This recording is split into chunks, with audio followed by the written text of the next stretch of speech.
But then also my second project in Japan that I want to show you, completely different project. This is a beautiful villa up in Niseko. This is fantastic. For this is life goals. Yeah, this house. I think it's something. American clients, American Hong Kong clients. With we work with these Canadian architects that they are based in Japan, and a bunch of like Western guys that they've been in Japan for the last 20 or 30 years. So they were the one dealing directly basically with workers and everything. And I've been invited to this project because this house, I think, was maybe a 2 or 3 years that he was already running. The client was super happy with the architects because it's a brand new house. So they bought this plot of land, this hill.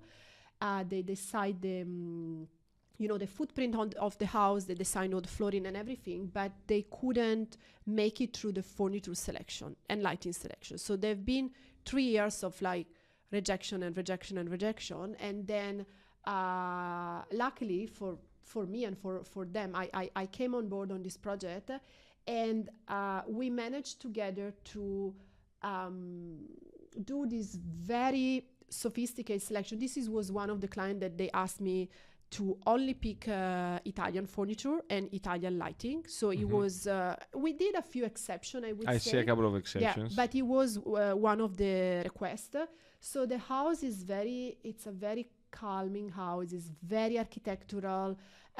It's very masculine, I would say. They have a lot of like sharp edges and cold materials. So I think what we managed to do together was trying to make it more like softer shapes, softer material. It still feel like a very refined, beautiful house, but now it feels like a home. So before, I think the issue was that everything looked like a showroom. So everything was kind of like perfect and everything. Hey, when you have such a potentially cold outdoor, and you decide to choose great stone for the floor. Yeah. It's tough. It's tough to make it feel like a home, huh?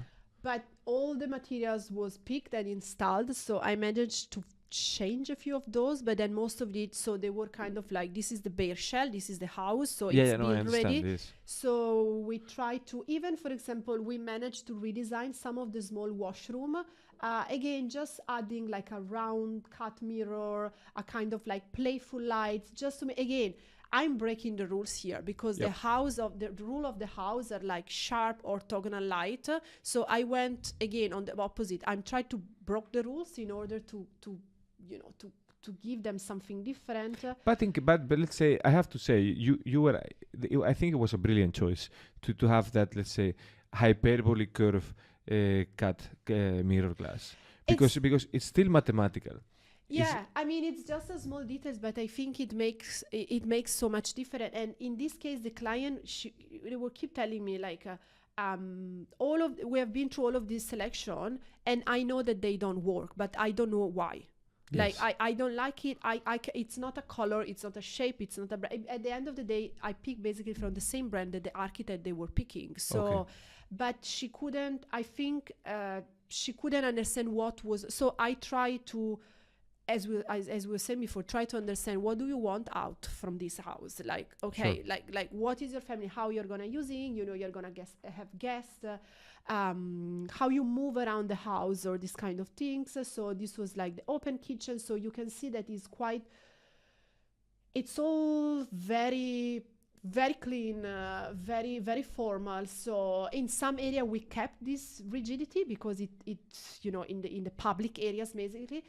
And also coming from HBA, where I did many years on working on hospitality. So this is another method that I use also when I tackle a residential project, especially residential project on a certain size, where they have the private dining room and the formal dining room, where they have the guest floor or this kind of thing. So I treat them as a hotel. Hotel has private areas like the guest room, and then public areas like the restaurant, the gym, the swimming pool.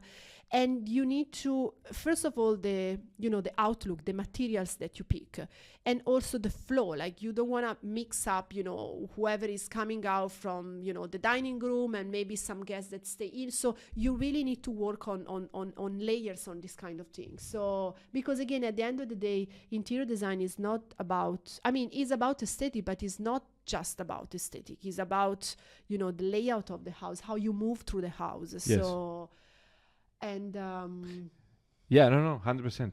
The design, actually, I have been doing a micro training regarding one of the lamps that Lotus did with Ronara last year, especially when especially in that case, because Ronara tends to be a lot out of the box, and he took one part of a lamp that normally is hidden and made it into the aesthetic part.